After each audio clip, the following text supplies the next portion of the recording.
चतुर्थ स्कंध द्वाविंश अध्याय। हरिंक आज्ञा अनुसारे से चारि सनत कुमारे पृथुंकु देले तत्व ज्ञान। द्वाविंश अध्याय वर्णन। मैत्रेय उवाच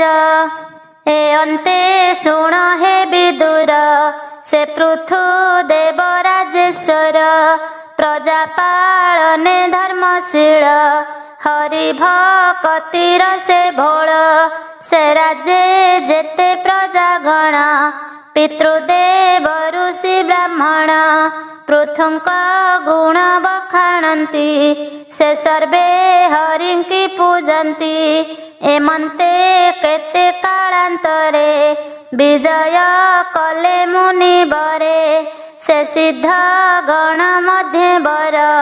विशेषे ब्रह्मांक कुमार तपसाधने विराजन्ति सूर्य किरण प्राय ज्योति आकाशे देखिले राजन कांतिरु कले अनुमान। ए सर्वे सिद्ध सनकादि विष्णु भक्त ब्रह्मवादी लोकंक पाप शुद्धि अर्थे भ्रमण करन्ति जगते निश्चय जानी अनुमाने उठिले सहस्य सगणे तांक दर्शने नृप प्राण ऊर्ध्वकु कला की गमन जेन्हे जीवन पिंड पाई सतरे उठिले भूषाई सदस्य आदि जेते थिले सकळे सतरे उठिले जेसने गंधादि गुणकु जीवऊ सुख घेनिबाकु तेसने नृप हेले उभा मुनि प्रवेश हेले सभा आनंदे पृथु नृप वर प्रणमी मुनिंक पयर सुगंध शीत जल नेई पदक मल देले धोई दिव्य आसने बसाइले सविधि बेभारे पूजिले ताहांक चरण सलिले अलक बंध समार्जिले जे प्राणी होए शीलवंत ताहांक चरित एमंत छाड़िनु पति अभिमान आनंदे कले बहुमान्य हाटक आसने बसाई पाद उदक शिरे लई से भव अग्रजन्मा जेणु राजन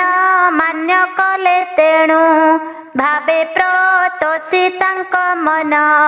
कहन्ति मधुर वचन पृथुवाच आज मो पूर्व भाग्य फल जीवन होइला सफल दुर्लभ देखिली तुम्भंकु खोजी न पांति जोगी तांकु जोगी जांकु कितार दुर्लभ संसारे जे अबा अछि हपरे जाहाकु विष्णु वैष्णव प्रसन्न विप्र सदा शिव अव्यक्त गति जे तुम्भर भ्रमण चतुर्दश पुर अभाग्यवंत प्राणी जेहि तुम्भ दर्शने योग्य काहि ए आत्मा पुरुष जे सने सकल देखई चेतने ताहाकु न देखन्ति केहि ए विश्व हेतु भूत जेहि हे सिद्ध तुम्भंकु देखिली धन्य मो जीवन मणिली निर्धन गृहे जेन्हे धन अण आयासे जेन्हे पुण्य तेन्हे मणिली अद्भुत कि भागे तुम्भे उपगत जागृहे अतिथि आगत भावे पूजई शुद्ध चित्त विभवे पूजे बहुविधे काय वचन मन शुद्धे विभव हीन जे बाजन पूजिब जे विधि विधान भूमि उदक तृणासने विनय कोमल वचने ए भावे जीवन पूजन्ति से व्यर्थ जीवने बंचन्ति ब्याल आलय द्रुम जेन्हे तागृह भयंकर तेन्हे जागृह गतेन अतिथि सुखे चरण न धुवन्ति तार जीवन कारण व्यर्थ आयुष जस गुण जे भक्त जनଙ୍କୁ न सेवे से सुखे संपद कि लभे भोमुनि तुम्भ आगमन मंगल मणिली जीवन तुम्भर व्रत विधि आदि आचरन्ति जे मुख्यवादी से तेबे मुख्य मार्ग पान्ति ए विष्णु मायारु तरन्ति इंद्रिय मानक विषये न छाड़े जाहार हृदय से कहीं सुख न लभन्ति स्वकर्म बंधे बंदी होन्ति ए घोर संसारे पड़िणा दुख भुंजन्ति ज्ञानहीन भोमुनि गणे तुम्भे ज्ञानी आत्मारामଙ୍କ मध्ये मानी एणु बा तुम्भ मानଙ୍କରେ कुशल प्रश्न के पचारे तुम्भर मति वृत्ति माने कुशला कुशल न घेने एहि विश्वास मोर अछि सभये न पारई पुछि संसार तापे जे तापित तांक कुशल जे चरित ए अभिप्राय मु पुछई फेड़िण कहिबा गोसाई तुम्भे भकत जनहिते कुशल बांछ बीरते सिद्ध जोगिंद्र रूप धरी ए रूपे बुलुथांति हरि सकल आत्मा से गोसाई भ्रमंती संथ जन पाई प्रत्यक्षे तुम्भे से गोसाई दर्शने निष्ठरिली मुहि ए भव तरण उपाय फेड़िण कहिबा थकाए मैत्रेय उवाच एमन्ते शुण हे विदुर से पृथु वचन मधुर श्रवणे तो सहेले मुनि साधु सम्मत वाक्य मानी कहन्ति ब्रह्मांक कुमार शुण हे पृथु नृपवर सनत कुमार उवाच संसारे साधु जन जेहि तांक महिमा सिनाएहि विषय सुख न घेनन्ति प्राणीक श्रेय पचारन्ति तुम्भे जे पंडित सुशील एणु उत्तम पचारिल सुसाधु जनक संगत उभय लोकंकु सेहित एणु साधुंक संभाषण सुपुण्य मंगल कारण अशेष जीव हित करे एणु पचारिल बेभारे सुशांत आंभ मन हेला तुम्भ प्रसन्ने दुख गला एबे हो शुण नृपवर कहिबा एथि प्रतिकार जे मुख्य साधन पुछिल अशेष जीवर जे भल उपाय छै जे एक भो नृप मने बुझी देख त्रिविध कृष्ण उपासना रज सात्विक तम पुण तामस भक्तिर लक्षण कहिबा एथिर कारण श्रीकृष्ण चरण कमले जे नाम संकीर्तन बेले तहि जहार न हेरती सेहि न कपट भक्ति ताहार अंतर मलिन काम कसाए अनुक्षण तामस भक्त बोली तारे नतरे भव सागरे। कृष्ण भजने होए रति आत्मा को विशुद्ध करंती। जे निष्ठा शास्त्र मार्गे कहे निश्चय बुझ नर राय। सेति निर्मल ज्ञान हेतु भव सागर पार सेतु। चित्त विशुद्ध जार नाही तार वैराग्य ज्ञान काहि। हरि चरणे सेवारती वैराग्य निश्चल भक्ति। एटी कैवल्य सुसाधन निश्चय बुझ तु राजन। वैराग्य होए जे असंग तहु जन्मई भक्ति अंग। जेणु ता देहे संग नाही एणुटी आत्मे रति होई। से ब्रह्म निर्गुण निर्मल व्यापिछि अशेष सयळ। भक्ति वैराग्य ताकु पाई ए बिने जीव भ्रमु थाई। से ब्रह्मेर अति प्रकार शास्त्र रे श्रद्धा थाई जार। हरि चरणे जेबे भावे निष्काम भक्ति होए तेबे। जोगरे निष्ठा थाई जार पुछई शास्त्र मार्ग सार। जोगिंद्र गणे सेवा कले से रति लभे ब्रह्म तुले। किय बाहरी संकीर्तन शुणे श्रवणे करे ध्यान। असंग रति एहि भावे साधन तार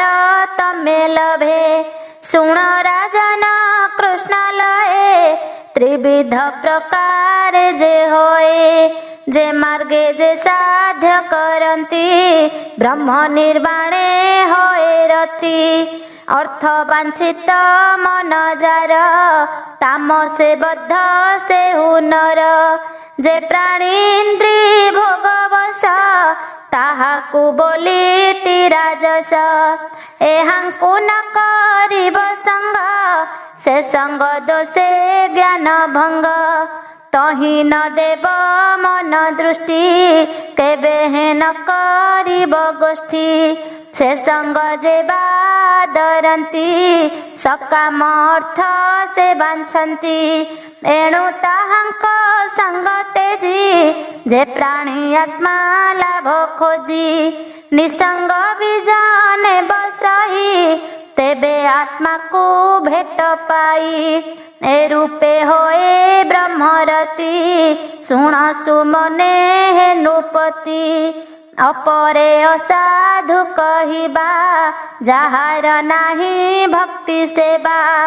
हरि चरणे भक्ति नही ताहार ब्रह्मे रति काहि। से हरि गुण सुधा पान से बिनु नहे ब्रह्म ज्ञान। अहिंसा धर्मे जे बाथांती ए ब्रह्म ज्ञान से लभंती। परमहंसर जे विधि तितिक्षा समदम आदि। आत्मा रहित अनुध्याने निर्गुण होए ब्रह्म ज्ञाने। से हरि परम पुरुष ताहांक चरित पीयूष। से सुधा पान जेबे करे तेबे से ब्रह्म ज्ञान धरे। जम नियम समदम ए आदि साधन निर्गुण। संसारे शास्त्र व्यवहारे निंद्य धर्म को न आचरे। परम धर्म ए विचारे निर्मल बाह्य अभ्यंतरे। शीतोष्ण सुख दुख सहे से तेबे ब्रह्म ज्ञान बहे। हरि भक्त जेते नर ए सर्वताहांक भूषण। जेते कृष्णर गुण ग्राम तहि साधक जेउ जन। तेणु बढ़ई तार भक्ति आन प्रसंगे अनासक्ति। से ब्रह्म अटे सदा सत अनादि निर्गुण अनंत।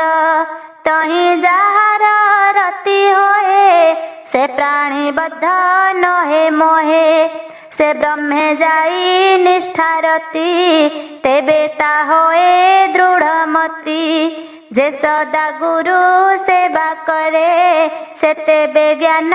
मार्ग धरे ज्ञान वैराग्य जोग बळे ए जीव कोश दहे हेळे ए पंचभूतर हृदय जीवर होइछि आलय ज्ञान नळ हेले जात तेबे से होए भस्मगत ए जीव कोश जेबे जाई तेबे से ब्रह्म ज्ञान पाई अनल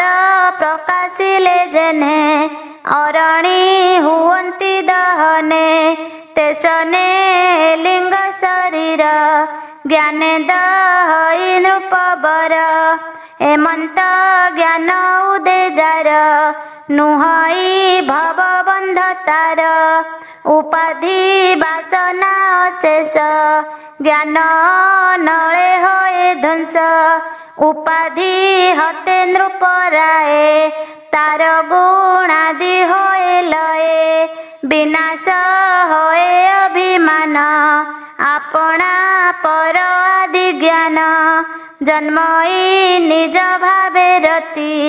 ए परा पर नहे मति से पुणी अंतर बाहारे ए दुख सुख न विचारे बाहे से न लखई किछि घटादी वस्तु जेते अछि एथकु प्रतिलक्ष देबा भोनरूप देखाई कहिबा द्रष्टा दृश्यर भिन्न विधि एहांक हेतु मन वृद्धि ए आत्मा ए मोहर पर ए भेद करे अहंकार भेद करंता जेबे मला तार ज्ञान क्षय गला अज्ञान नाशे सर्वेक भोराजा कर तु विवेक जैसने शयने सपन मिथ्याभिलाषे देखे मन आपणे होई थाई राजा संगते देखे जन प्रजा सैन्य सामंत गजरथ मिथ्या प्रपंच मणे सत से पुणी स्वप्न बसाने सकल मिथ्या करी मणे राज्य संपद भोग जेते सोचना न करई चित्ते तेसने ज्ञान उपजिले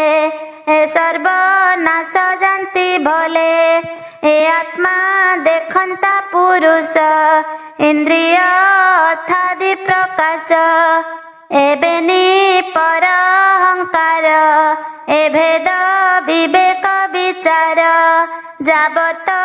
उपाधि अछई ताबत भेद बुद्धि थाई उपाधि हते सर्वनाश तेबे से आत्मा सुप्रकाश ए आत्मा देखंता पुरुष ताहार नाही गुण दोष उपाधि भेदे भिन्न दिशे ता बिना एक से प्रकाशे जेने दर्पण जला दिरे आपणा प्रतिबिंब धरे एबे निहिने न दिशन्ति आपणा शरीर आकृति उपाधि हेतु भिन्न भिन्न तावशेष एक चिन्ह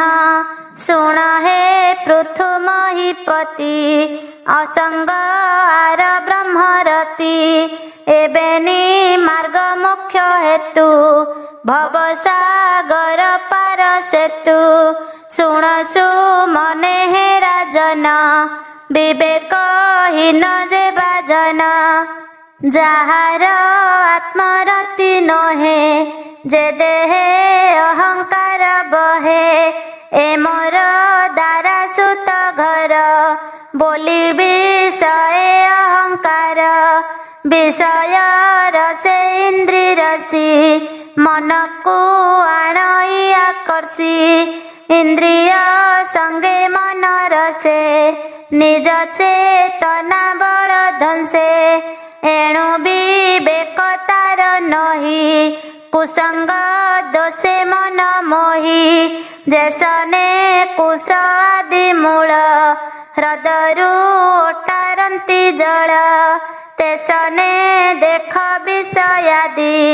हरई सर्व मन बुद्धि चेतना बळे श्रुति रही तार भावे स्मृति काहि जहार स्मृति होए नाश तारु दे ज्ञान प्रकाश ज्ञान विनाशे आत्माहत वेदांते कहन्ति पंडित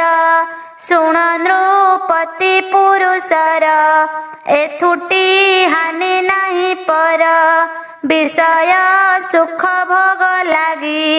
हुई आत्मा बधे भागी जे निज हानि न बुझई तार विवेक गुण काहि अर्थ कामादि ध्यान राये सर्व विनाश उपाय जे ज्ञान विज्ञान रुहीन ता जीव स्थावर समान जाचित ब्रह्मे रति नहे सर्व अनर्थे भागी होए अपरे शुण हे राजन संगति अनर्थ कारण संसार त्याग जे इच्छिब केबे हे संग न करिब धर्मार्थ काम मोक्ष भंग करई से पापिष्ठ संग कुसंगे सर्वनाश होए पड़ई मिथ्या माया मोहे एबे तु शुण नृपराण ए चतुर्वर्गर कारण जे धर्म अर्थ काम मोक्ष ए चारि मध्ये श्रेय मोक्ष धर्मार्थ काम बोली जाहा अनित्य मिथ्या बोली ताहा अनित्य मृत्यु भय पाई एणु ज्ञानिता न भावई चतुर्थ वर्ग बोली राये दुर्लभ से अर्थ उपाय मृत्युर भय जहि नाही नित्य आनंद रूप से ही चतुर्थ वर्ग बहुमूल्य तृतीय वर्ग नहे तुल्य जाहार काल भय अछि ताहार सुख नाही किछि गुण क्षभर परे प्राये जे जे होइले भावराये स्थावरु ब्रह्मादि पर्यंत ईश्वर माया रे जंत्रित एहांक श्रेय केबे नहे एणु दंडई जंतुराए आपणे अर्जई अनर्थ राजन बुझ एहु मत स्थावर जंगमादि ठारे देह इंद्रिय अहंकारे प्राण बुद्धि रे जे आवृत एहांक हृदय व्याकत जे अध ऊर्ध्वे छन्ति पुरी सर्वव्यापक नर हरि जीवर प्रभु भगवान प्रकाश करन्ति चेतन भोराजा निश्चय जाना तुही ए आत्मा रूप तुही मुही ए आदि चराचर जेते आत्मा स्वरूप सर्वभूते जे आत्मा आश्रय जगत शोभा पाउछि सदसत माया रे होई न प्रभेद ज्ञान विवेके ताहा छेद आत्मा को माया न स्मरणे जैसने पवन आकाशे कर्मर मूल ए प्रकृति एहाकु जे नाश करन्ति से आत्मा सर्वठारे युक्त लिप्त नहीण थाई मुक्त से शुद्ध परम पुरुष तारे शरण बेगे पस जाहार पाद पद्मे भक्ति करी साधुए निस्तरन्ति सुगम पथ ए कारण अविघ्ने लभ नारायण कठोर जोगादि साधन सुगम भक्ति हे राजन से आत्मानंद पाइब भक्ति रे भज वासुदेव ए भव समुद्र पार इंद्रिय वर्ग ग्राह घोर ए जल तरणे जे भेड़ा तहिरे न ଅଷ୍ଟାଙ୍ଗ ଯୋଗ ଯୋଗୀ ସାଧି ତରନ୍ତି ଯୋଗ ଭେଳା ବାନ୍ଧି ସେ ଅତି କ୍ଲେଶେ ହନ୍ତି ପାର ନଇଲେ ଭ୍ରମନ୍ତି ଅପାର ଦୁର୍ଗମ ତରଣ ଉପାଏ ତୁମ୍ଭଙ୍କୁ କହିଦେଲୁ ରାଏ ଗୋବିନ୍ଦ ଭୟ ପୟର ଯେ ଭଜେ ଭେଳା ମଧ୍ୟ ସାର ସେ ପାଦେ କଲେ ଏକ ଭାବ ସୁଖେ ତରିବ ଭବାର୍ଣ୍ଣବ ଏ ଭକ୍ତି ଯୋଗ ସୁସାଧନ ମୋକ୍ଷକୁ ପରମ କାରଣ ମୈତ୍ରେୟ ଉବାଚ ଏମନ୍ତ ଶୁଣ ହେ ବିଦୁର ଯେ ଜ୍ଞାନ କହିଲେ କୁମାର ପୃଥୁ ଶ୍ରବଣେ ଆତ୍ମାଗତି ପ୍ରଣମୀ ଚରଣେ ବୋଲନ୍ତି ରାଜା ଉବାଚ ତୁମ୍ଭେ ଦୟାଳୁ ଯୋଗୀ ଜନ ସୌଭାଗ୍ୟ ତୁମ୍ଭ ଦର୍ଶନ ଯେଣୁ ଗୋବିନ୍ଦ କୃପା ଥିଲା ତେଣୁ ଦର୍ଶନ ମୋର ହେଲା ହରିଙ୍କ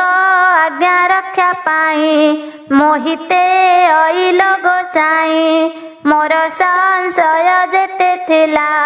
ତୁମ୍ଭ ଦର୍ଶନେ ଦୂର ଗଲା ମୋହର ମନୋରଥ ଯେତେ ସମ୍ପୂର୍ଣ୍ଣ କରିଦେଲ ମୋତେ ତୁମ୍ଭଙ୍କୁ କି ଭାବେ ସେବିବି ଉତ୍ତମ ଦ୍ରବ୍ୟ କିବା ଦେବି ଦେହ ସହିତେ ଦ୍ରବ୍ୟ ମୋର ସାଧୁଙ୍କ ଉଚ୍ଚିଷ୍ଟ ବ୍ୟବହାର ସୁଦୟା କରି ସାଧୁ ଜନେ ରାଜବିଭୂତି ତ ସମନେ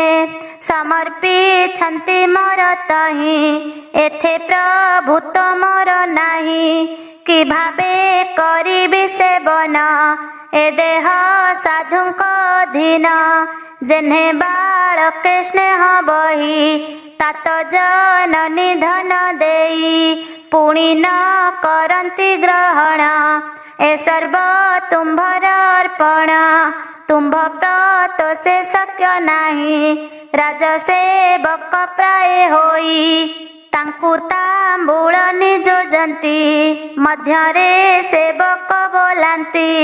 ସେ ଅନୁମାନେ ମୋ ବିଚାର ଯେ କିଛି ଦ୍ରବ୍ୟ ଅଛି ମୋର ପ୍ରାଣ ତ ନୟ ଆଦି ଯେତେ ଏ ରାଜ ବିଭୂତି ସହିତେ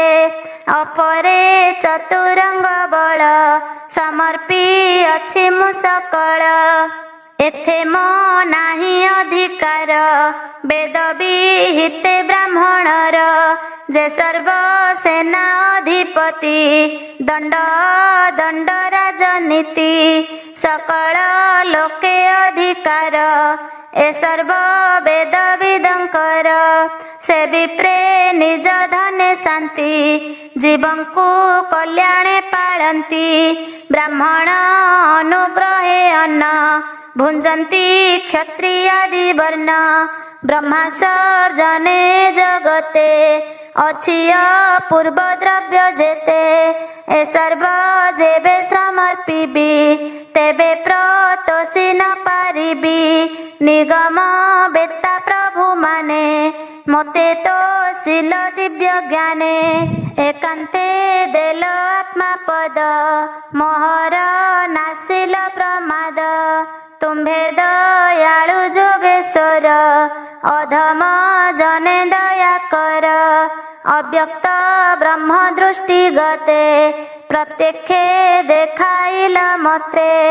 ଅଜ୍ଞାନ ଭାବ ବିନାଶିଲ ସଂସାର ବନ୍ଧୁ ନିସ୍ତାରିଲ ଏମନ୍ତ ମହିମା ତୁମ୍ଭର ଅଶେଷ ଯିବେ ହିତ କର ଏଣୁ ଗୁରୁଙ୍କ ସୁକଲ୍ୟାଣ ସାଧକ ମୋକ୍ଷର କାରଣ ଉପାୟ ନାହିଁ ମୋର କିଛି କେବଳ ଅଞ୍ଜଳି ମୋ ଅଛି ମୈତ୍ରେୟ ଉବାଚ ଏମନ୍ତ ସନକାଦି ଜନେ ସନ୍ତୋଷ ପୃଥୁର ବଚନେ ନୃପଶୀଳତା ପ୍ରଶଂସିଲେ ତକ୍ଷଣେ ଅନ୍ତର୍ଧ୍ୟାନେ ଗଲେ ସକଳ ଜନ ଦୃଷ୍ଟି ଧ୍ୟାନେ ସିଦ୍ଧେ ଗମିଲେ ନିଜ ସ୍ଥାନେ ତଦନ୍ତେ ସେ ପୃଥୁରାଜନ ମହତ ଗୁଣେ ସେ ପ୍ରଧାନ अध्यात्म मार्गरे रहिले से आत्मज्ञाने पूर्ण हेले आत्मारे करी अवस्थिति कालरे कर्मादि करन्ति जे देश काल यथोचित जे मन्ते अछई विहित से अनुसारे कर्म कले विप्रंकु दाने प्रतोषिले निज पर जागण राई अति आनंदे दया बही कहन्ति भव सिंधु पार अमृतु सुस्निग्ध मधुर हे पुत्रे सावधाने शुण जेणे होइब परित्राण कहिबा ताहार उपाय जेणे खंडिब मृत्यु भय सकळे कृष्ण आश्रय कर ए घोर संसारु निस्तार जे कृष्ण चरणे सेवन्ति ए भव भय निवारन्ति आंभर वाक्य दृढे धर राजस्व भय परिहर राजस्व धन धर्म जेते आंभे पाइलु तो सचिते एमंत मधुर वचने प्रजासी खाई प्रबोधने अर्पण करी काम्य फल निवृत्त होइले भूपाल मुआत्मा प्रकृति रूपर अध्यक्ष कर्म मानकर आत्मा को एमंत से मणि गृहे रहिले नृपमणि संपद परिपूर्णे छन्ति इंद्रिय भोग न इच्छन्ति छाड़ी सकल अहंकार विषय आदि जे विकार कौनसी कर्मे लिप्त नही सूर्य किरण प्राय होई ए रूपे अध्यात्म जगरे कर्म आचरन्ति संसारे ताहांक अर्चिना में राणी प्रत्यक्षे लक्ष्मी ठाकुराणी पंचतनय तांक ठारे पृथु जन्माइले बेभारे विजित अश्वध्रुम्र केश हर्यक्ष द्रविण वृकेश ए पंचतनय तांकर नृपस माने सुरवीर एबे कहिबा हे विदुर राजांक जे गुण प्रचार इंद्रादि दश दिगपाल एहांक गुणे से भूपाल से नृप अंगे के बसिले अवयव जाके बसिले सुवृत्ति आबोरी शुण विदुर हेतु करी जगत प्रतिपालिबारे से जन्म लभिले संसारे मन वचन काय वृत्ति अति सुंदर गुण कीर्ति जेणु रंजित जन प्रजा तेणु ताहांक नाम राजा तातुल्य नाही नृपवर समे कि सोम पटांतर से राजा सूर्यंक समान ताते जे पृथ्वी दीप्तिमान केहि न पारे तेज धरी तेणु से अग्नि समसरी रणे दुर्जय महाराजा एणु महेंद्र समतेजा सहिष्णु गुणे से पृथ्वी अभीष्ट दाने स्वर्ग छवि जिमुत प्राय वृष्टि करे प्रजा प्रार्थना काम पुरे पयोधि तुल्य से गभीर सुधीरे कनक भूधर धर्म माने शिक्षाकारी आश्चर्य हिमालय गिरी कुबेर तुल्य धनेश्वर रक्षक जेन्हे रत्नाकर गुणेश कळ जीवे प्राण शीतल पणे चंद्र सम जीवन बल तेज घेनी एणु मरुत सम मानी क्रोधरे काल रुद्र सम सुंदरे सम नहे काम प्राक्रमे सम मृग इंद्र दयारे से मनु नरेंद्र प्रभुत्व पणे जेने विधि गुरु स माने ब्रह्मवादी हरि स माने जितेन्द्रिय पालने गोरु विप्र प्रिय विष्णु वैष्णव जन ठारे सेवंती विनय व्यवहारे समे प्रतुल्य केहि नाही सर्जने दूजे ब्रह्मा सेहि एतिनी लोके तांक जस जेन्हे श्रवणे हरि रस श्रीराम तुल्य कीर्तिकारी गुण गावन्ति नर नारी शुण विदुर ज्ञानवंत ए पृथु चरित पवित्र अमृत रसमय वाणी चतुर्थ स्कंधे जहा भणी कहई विप्र जगन्नाथ संथ चरणे देई चित्त। इति श्रीमद्भागवते महापुराणे पारमहंस्यां संहितायां चतुर्थ स्कंधे पृथु सनकादि संवाद नाम द्वाविंशोऽध्याय।